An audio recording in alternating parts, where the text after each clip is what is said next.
নমস্কার বন্ধুরা, সবাইকে আমার চ্যানেলে অনেক অনেক স্বাগতম। তো দেখো, আজকে কিন্তু আমি একটা বেবি ড্রেস বানাবো। এটি ড্রেস দিয়ে ডিজাইন করা হবে। তো তোমরা প্রথমে দেখো, এখানে আমি প্রথমে আগে প্যান্টটি কাটিং করে নেব।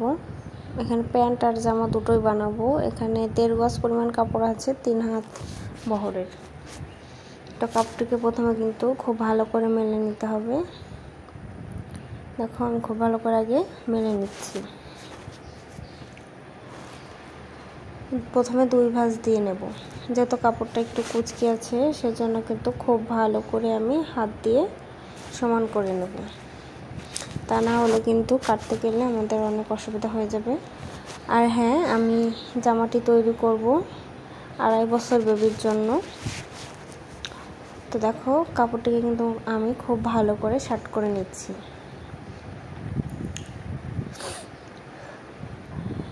আর তোমরা যারা আমার চ্যানেলে নতুন আছো, তারা অবশ্যই আমার চ্যানেলটিকে সাবস্ক্রাইব করে আমার পাশে থাকবে এবং পাশে থাকা বেল আইকনটি অন করে রাখবে, যাতে সবার আগে আমার ভিডিওটা পেতে পারো।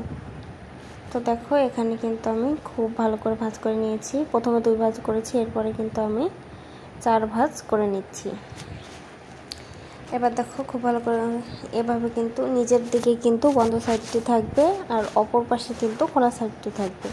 তো দেখো, প্রথমে আমি প্যান্টের লম্বাটি মেপে নিচ্ছি 19 ইঞ্চি। প্রথমে 19 ইঞ্চিতে আমি একটা দাগ দিয়ে নিচ্ছি, যাতে করে আমার কাটতে গেলে সুবিধা হয়। এবার দেখো, প্যান্টের ইলাস্টিকের জন্য কিন্তু আমি উপরে 2 ইঞ্চি এক্সট্রা নেব। তো সেজন্য আমি 2 ইঞ্চিতে দাগ দিয়ে নিচ্ছি।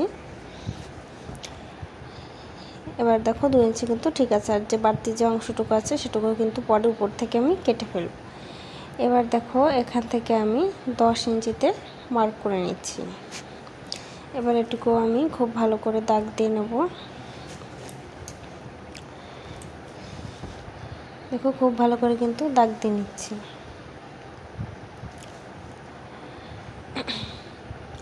এবার দেখো, এবার এখান থেকে কিন্তু আমি মেপে নেব।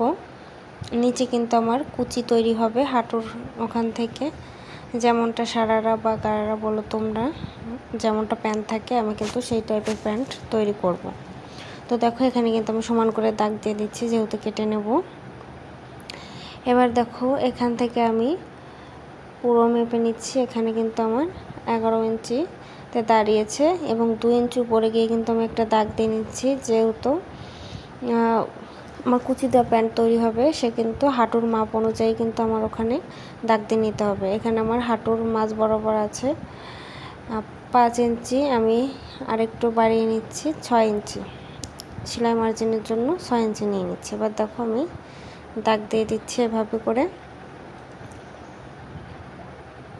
দেখো, এবার এখান থেকে কিন্তু কেটে নিতে হবে।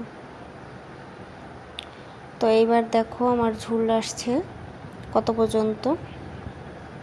দেখো, যেখানে 19 দাগ দিয়ে দিয়েছিলাম, তার থেকে কিন্তু কতটা দূরে সরে গেছে দাগ আমার মাপের জন্য। এবার দেখো, এখানে কিন্তু আমি আবার 19 ইঞ্চিতে দাগ দিয়ে নিলাম যতটুকু আসে, এবং 1 ইঞ্চি এক্সট্রা নিয়ে নিলাম সেলাই মার্জিনের জন্য। যেহেতু সেলাই করলে জয়েন্ট দিলে আমার অনেকটা খেপে যাবে, সেজন্য।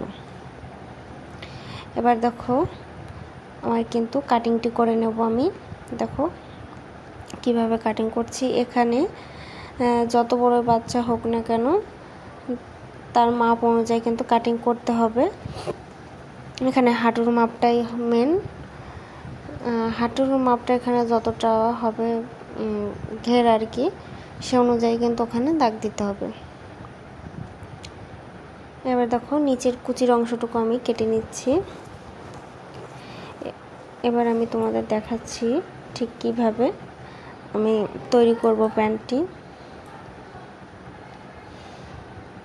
আর উপরে যে ছাট অংশটুকু ছিল, সেটুকু কিন্তু আমি এখন কেটে নিচ্ছি, যাতে পরবর্তীতে সেলাই করতে গেলে কোনো অসুবিধা না হয়। আর নিচের যে কাটিংটুকু ছিল, সেটুকু কিন্তু আমি এখন কেটে নেব।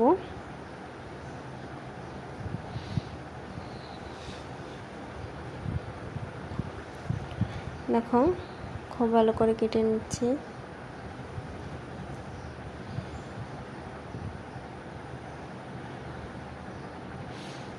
কাটিংটি হয়ে গেছে।